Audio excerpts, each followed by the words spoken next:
Is it Mr. Gonzalez? Yes. Yeah, I thought I recognized you. Thank you. My name is Victor Gonzalez, and I am the president of Windmar Group. I'd like to thank you for allowing me to speak today. Basically, what I'm going to talk about is the FOMB bypassing of the Puerto Rico public policy on renewable energy. 4 years ago, at the 8th open meeting, the then governor requested the FOMB to file a Title III petition for PREPA. A week before, the FOMB had voted down 3-4 a Title VI petition.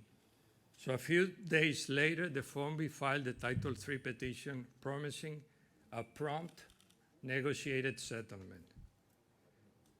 Later that year, after Hurricane Irma and Maria devastated Puerto Rico, the FOMB asked the PROMESA court to confirm Noel Samot as the CTO of PREPA.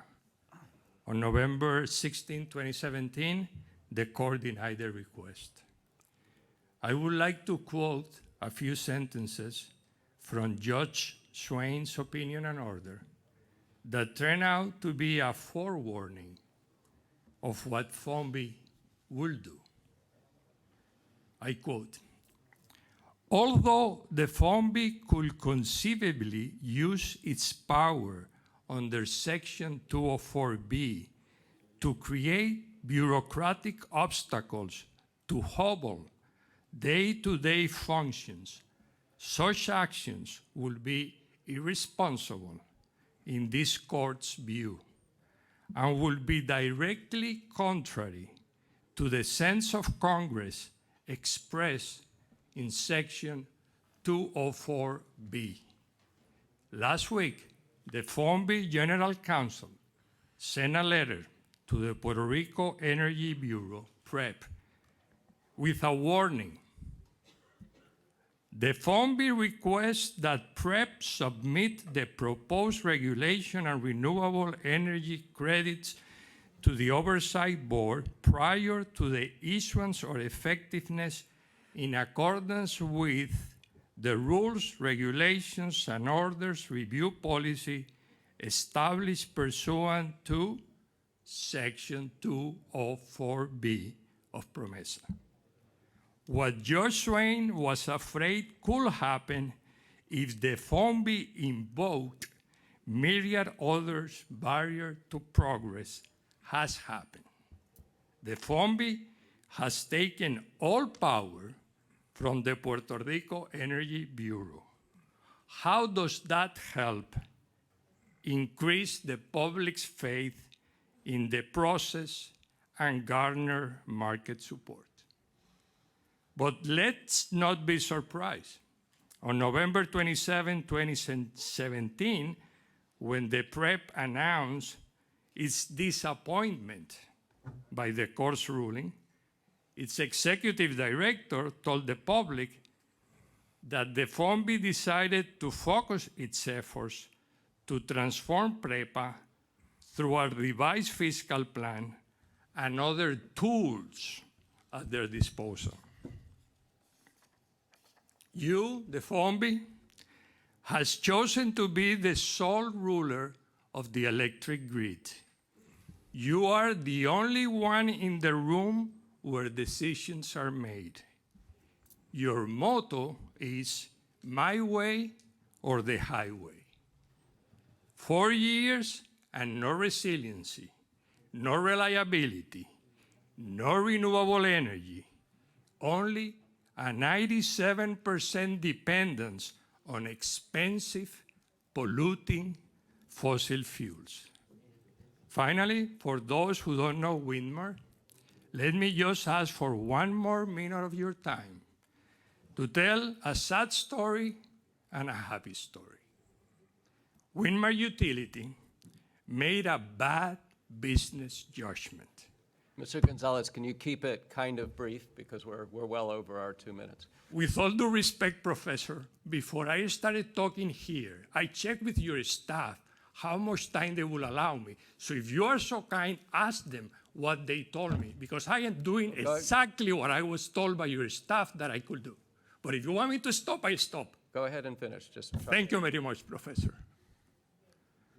Windmar Utility made a bad business judgment, pursuing utility-scale renewables. It went from 160 employees in 2013 to none now. Currently, only lawyers to manage the rejection of its PPOAs are on the payroll. Neither Windmar Utility nor anyone else has been able to start a new utility-scale renewable project in the last 10 years.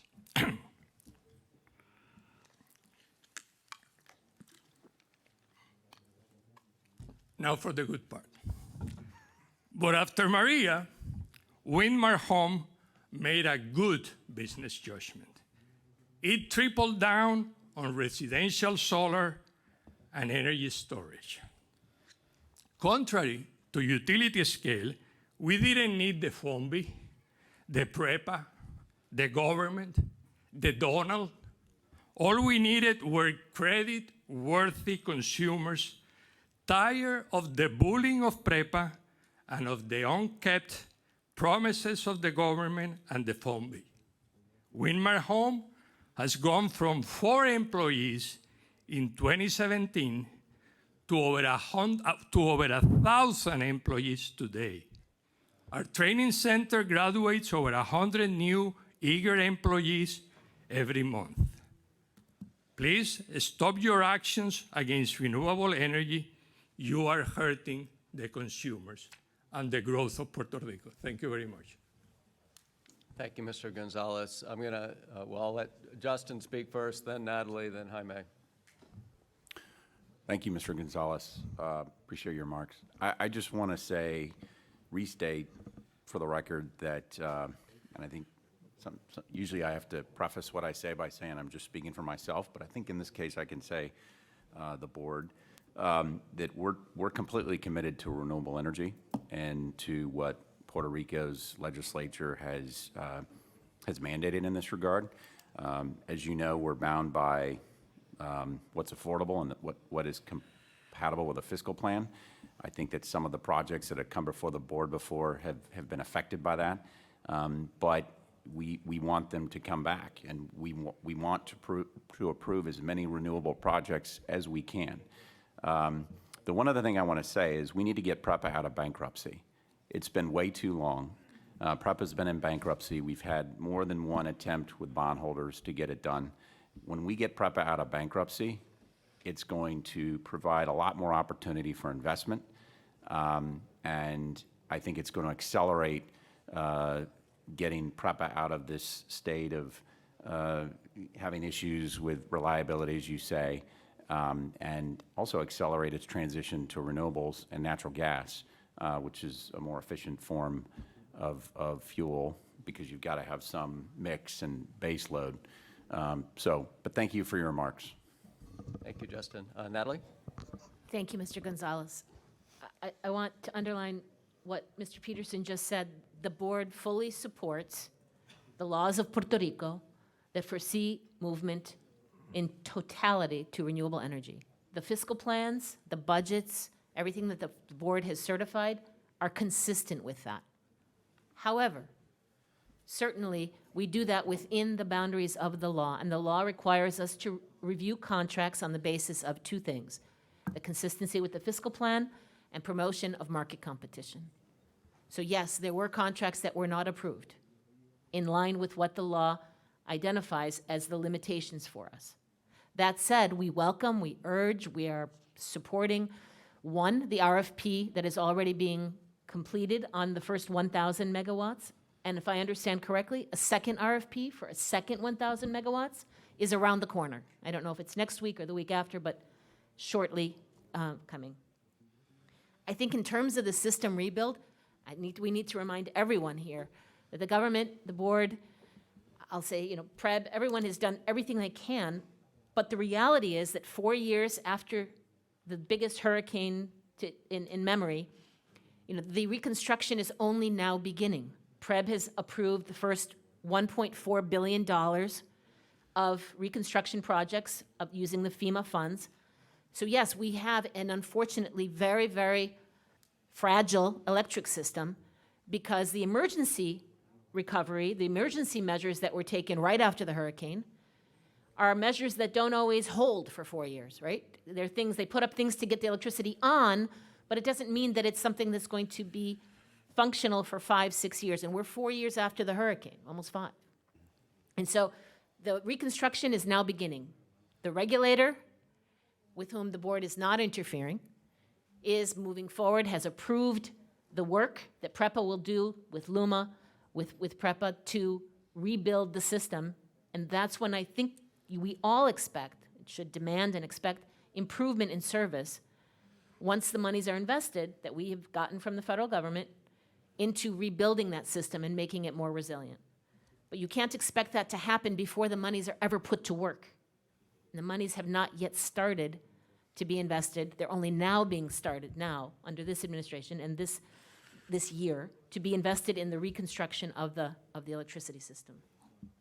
Thanks, Natalie. Jaime? Yeah, yes, just a point of clarification on the letter that was sent to PREP requesting regulations.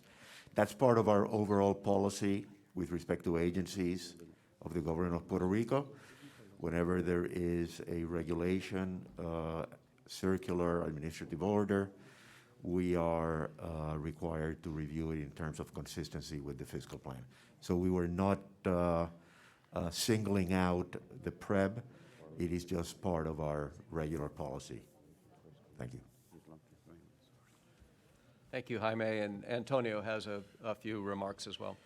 Sí, bueno, número uno, señor González, quiero felicitarlo por el compromiso de su compañía con Puerto Rico. Es claro que usted y personas como usted son los jugadores más importantes que tiene nuestra economía. Y lo exhorto a que continúe trabajando para el bien de Puerto Rico como lo ha estado haciendo por todos estos años. Yo como individuo, sí, ¿verdad? Quiero aclarar y quiero asegurarme que todos entiendan que comparto que tenemos que transformar nuestro sistema energético. Es algo necesario para Puerto Rico, algo necesario para los puertorriqueños para poder echar para adelante a nuestro país. También puedo decirles tranquilo o muy tranquilamente que la Junta también está de acuerdo con esa transformación del sistema eléctrico hacia el futuro y comprometido con los renovables, según está legislado. Pero todos también sabemos que los problemas de PREPA vienen de hace mucho tiempo. La deuda de PREPA es significativa y el primer paso hacia el futuro de PREPA es que tenemos que terminar la negociación y sacar a PREPA de la quiebra también. Eso va a estar en nuestra agenda en la medida que nos movemos hacia el futuro, pero es un paso crítico para la transformación de nuestro sistema energético. Finalmente le doy las gracias por traernos todos esos puntos y le doy mi compromiso de que vamos a estar enfocándonos en esa transformación para el beneficio de todo Puerto Rico. Gracias. Se lo agradezco y espero que sus palabras sean sinceras porque yo creo que usted es una persona sincera. Pero la realidad es que lo que ha dicho ustedes es básicamente el mismo refrito que llevamos escuchando durante los últimos 15 años acerca de la energía renovable y PREP y cómo vamos a hacerlo, y espera por el gas, y espera por aquello, vamos a resolver esto otro.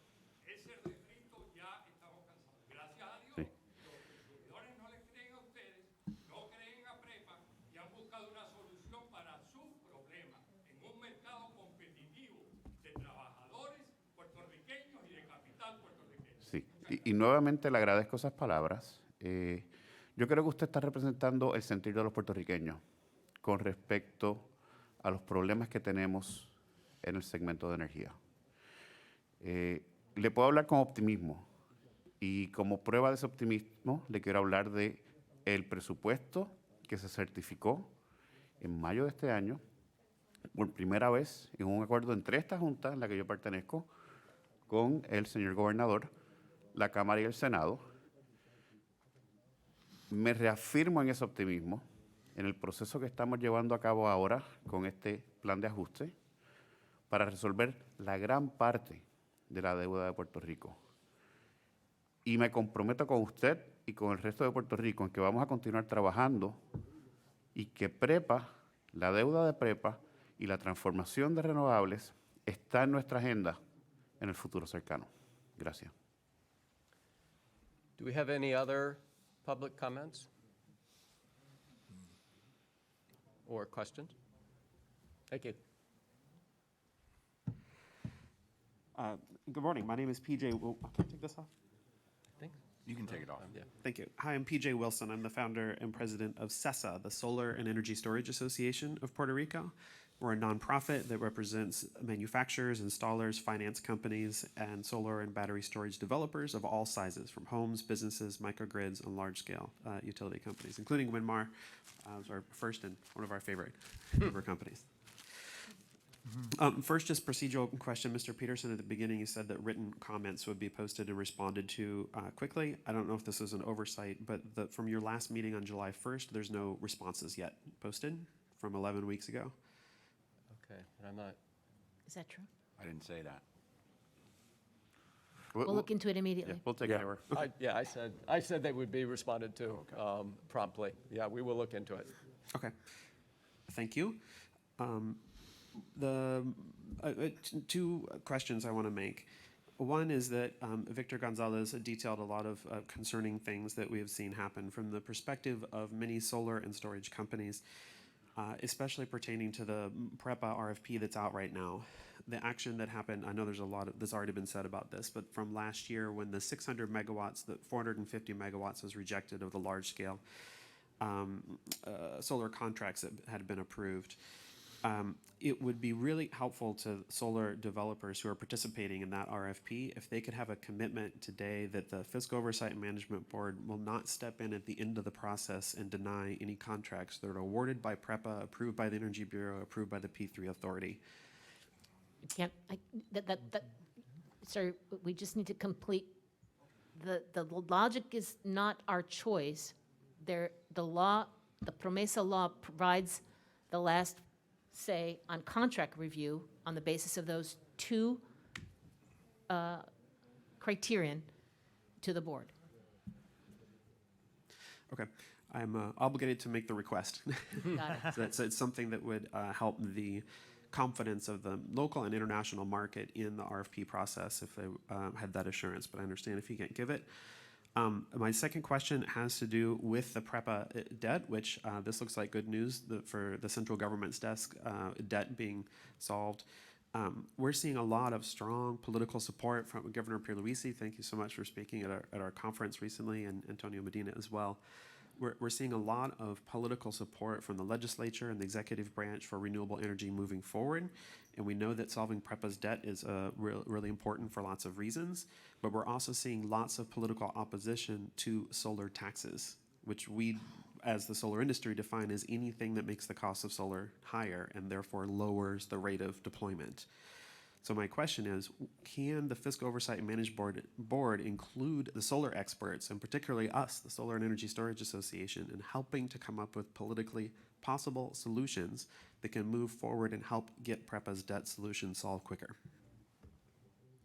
We'd be happy to talk with you about any potential solutions and ideas that you have, but I need to clarify, there is no solar tax in the RSA as negotiated.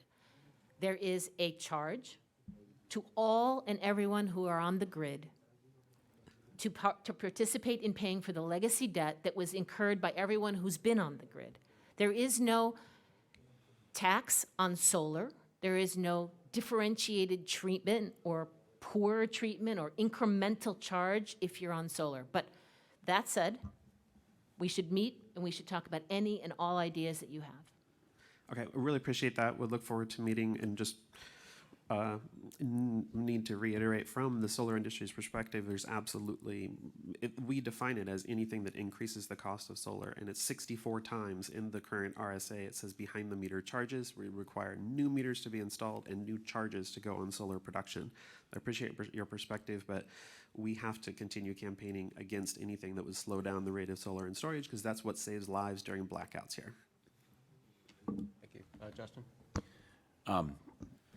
I want to underscore something our executive director said. There's no solar tax. That is propaganda. There is no solar tax. This is being used by people who don't want us to make progress, who don't want us to build a new grid. If you want more if you want reliability, if you want affordability, if you want more efficient energy source, we need to end the bankruptcy. We need to bring investment in. But don't listen to the people that are saying there's a solar tax. That is propaganda. Thank you. I'm representing the people that know for sure there's solar taxes in there. I'm sorry, I'm not trying to be combative, but it is a fact that the RSA would require installing new meters on homes and businesses For legacy debt, for everybody. to measure their production of solar electricity and then charge them charges that don't exist today. So that is just the industry's view on it. But that's for we legacy. should We probably- need to continue to have this conversation, but, you know, a solar tax implies you're being penalized for using solar. That is not what the charge that you accurately described behind the meter is.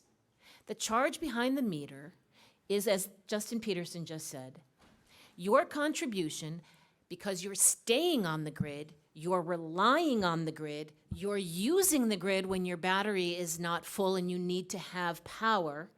You are participating on an equal basis, equal to everyone else, using the grid for simply the cost of the legacy debt and pensions. It doesn't, you still will be generating your power at a much lower cost.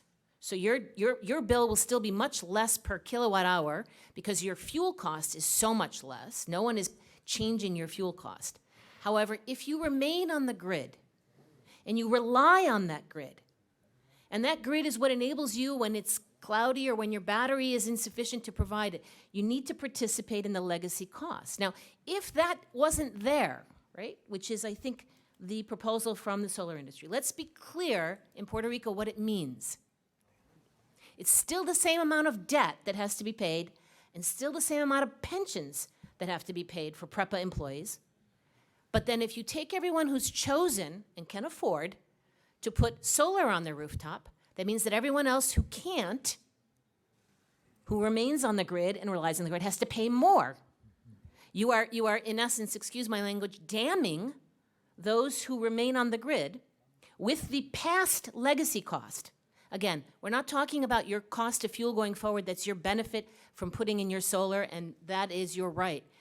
But the legacy debt and the legacy unpaid pensions are the responsibility of everyone, not just those who cannot afford to put renewables on their rooftop. And so it's not a disincentive to renewables. Your bills with your renewables will still be much less because your cost of fuel will be much less than that of people who remain on the grid fully.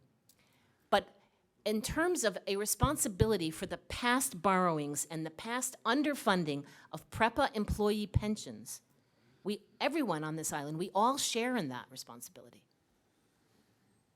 Can I just add something? You know, this goes back to the intergenerational equity discussion that we just had.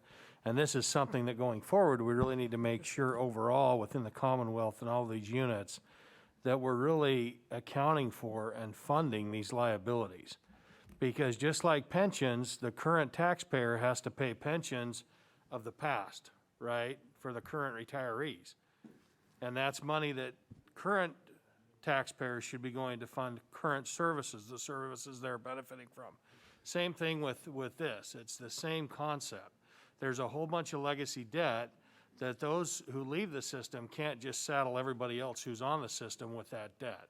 There's got to be some sort of fairness because those who are leaving the system have benefited from all of that debt while they were on the system. And so it's a financial thing that we need to really think hard about, and that's why it's so important we get in structural balance right now in all of our units here in Puerto Rico, so we can have that stability going forward and we don't saddle future generations with liabilities that we're incurring now. Okay, well, thank you. Thank you for this time. My hope is that we can meet and talk Absolutely. and come to an agreeable place, because if not, I fear the result will be just this process dragging out longer than it otherwise would. Understood. We don't want that to happen. I'll just briefly react to that. I'm happy that I was invited to your event. It was a great event, and I'm looking forward to continue the conversations that we started. So I want to emphasize that we are, in fact, in communication. Thank you. Thank you for that. Yes, thanks again. Thanks so much. We're going to close the public comment period with that, since we've had a fulsome opportunity for back and forth. Before we close, are there any other matters that we should discuss?